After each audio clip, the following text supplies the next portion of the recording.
જો આ 3 લાખ રૂપિયાનું બજેટ ખોરવાનું છે. હવે કોને કહેવા જવાનું? આ 3 લાખ રૂપિયાની નુકસાની ગઈ છે. હવે એ બજેટ ખોરવાનું કહેવાય કે ઓલા 2 કિલો લઈ અને ખાવાવાળા હોય અને એ જે બજેટ ખોરવાનુંની બૂમાબૂમ કરતા હોય એનું બજેટ ખોરવાય કે આ ખોરવાય? હવે તમે એ વિચાર તમે કરો તો 2 કિલોવાળા લઈ અને ખાવાને વિનંતી છે કે આવી ખેડૂતોની મજાક ન કરો તમે. કારણ કે ખેડૂતો વાવવાનું બંધ કરશે તો 100 રૂપિયા કિલો હું 500 રૂપિયા દેતાય માલ નહીં મળે મારા વાલા. એટલે ખેડૂતની મજાક કરવાનું બંધ કરો હરેક વાતમાં કે એટલું મોંઘું થયું. કારણ કે ભારત દેશ આઝાદ થયો જ્યારે ખબર છે ને ખાવા કાંઈ નહોતું લોકોને, અને લાલ ઘઉં લાવતા વિદેશમાંથી ઓલા ઘોડાને ખવડાવવાના, એ ઘઉં ખાવા મળતા તઈ તમે ખાવા ભેગા થતા. અત્યારે આ સારી બધી વસ્તુ ખેડૂત પકાવીને આપે છે, ઉચ્ચ ગુણવત્તાવાળી ક્વોલિટીવાળી વસ્તુ કે ખાવા લાયક વસ્તુ, તો એની મજાક ન બનાવો મહેરબાની કરીને. અને ખેડૂતને અમુકો સપોર્ટ કરો કે ભાઈ તમે સવો એટલે અમે ખાઈ શકીએ છીએ. બાકી આ જેથી આ વાવવાનું બંધ કરશે ને તેથી ક્યાંય ગોઈતું નહીં ચડે. આ ક્યાંય કોઈ ફેક્ટરીમાં નથી બનતું કે કોઈ મોટી કંપનીવાળા કે આને રાતોરાત ફેક્ટરીમાંનું ઉત્પાદન કરી નાખે. આની વાહે 4 મહિના 5 મહિનાની મહેનત લાગે છે ને ત્યારે આ બધો પાક તૈયાર થાય અને તમારા ઘર સુધી પહોંચે છે. પછી આ ડુંગળી હોય, અનાજ હોય કે કોઈ પણ વસ્તુ હોય એ અમને નથી થતી મારા વાલા. એટલે ખેડૂતોની મજાક બનાવવાનું બંધ કરી દો.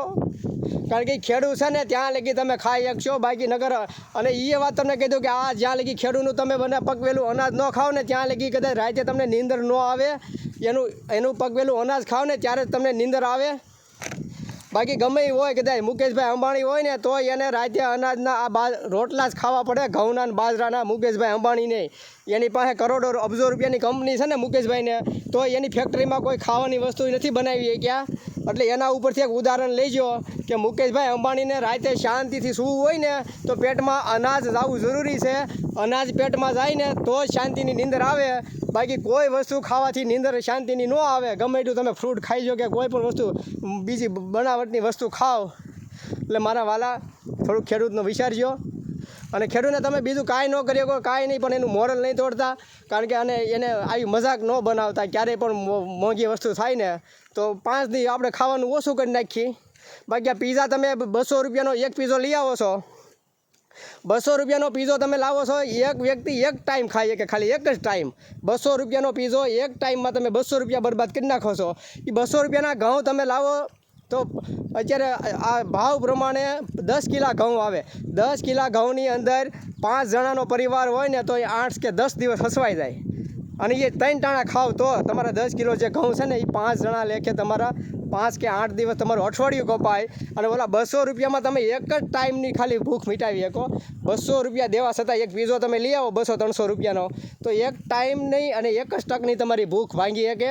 બાકી 200 રૂપિયાના ઘઉં લાવો તો 8 દી લગી તમારો પરિવાર શાંતિથી ખાય.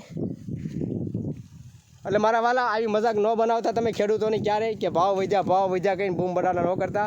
હકીકતની વસ્તુ આ છે, બજેટ ખોરવાનું આને કહેવાય. આ 3 લાખ રૂપિયા ભેગા કરવા કેમ થાય હવે તમે વિચાર કરજો. એટલે આ બજેટ ખોરવાનું હકીકતમાં કહેવાય. બાકી અત્યારે કોઈ નહીં મીડિયાવાળા આવે કે નહીં કોઈ બીજા કોઈ આવે. અત્યારે તો બધા શાંતિથી સૂઈ ગયા છે વરસાદમાં ટાઢા પોરના. એટલે આમાં કોઈને કાંઈ તકલીફ લેવાની જરૂર નથી. આ ખેડૂતનું છે બધું. એટલે ખેડૂત એની રીતે તમામ વસ્તુ સહન કરી લે છે, પણ એક આ મજાક સહન ન કરી શકે. બાકી ગમે એટલી નુકસાની આવી જાય ને તો એ ખેડૂત એનું કાર્ય તો કરવાના જ છે, પણ એક મજાક સહન નથી થતી. એટલે આવી પ્લીઝ આવી મજાક ન કરતા. જય જવાન જય કિસાન.